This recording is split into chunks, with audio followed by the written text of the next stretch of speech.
እንዲያውም እኛ በክርስትና አንዳንዴ ሰዎች ፈተና ሲገጥማቸው ምናምን ወይ እግዚአብሔርን ሰው በድሎ ወይ ደግሞ ምን ሆኖ ነው ምስኪን ምናምን ብለን ከንፈር ምን መጥለት ምናምን። መጽሐፍ ቅዱስ ላይ ግን እንደዛ አይደለም።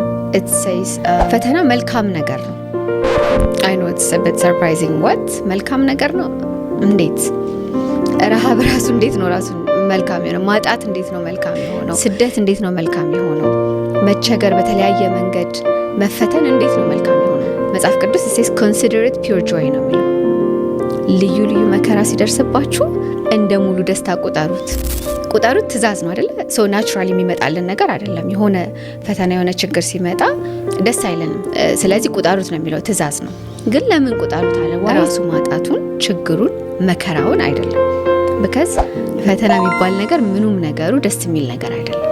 so what is it saying? የእምነታችሁ መፈተን ትዕግስትን እንደሚያስገኝ ታውቃላችሁ። so ፈተናው ራሱ መከራው ራሱ የሚደርስብን ነገር ራሱ ሳይሆን እሱ ሲመጣ የሚያመጣው ነገር አለ፣ ከኛ የሚወልደው ነገር አለ።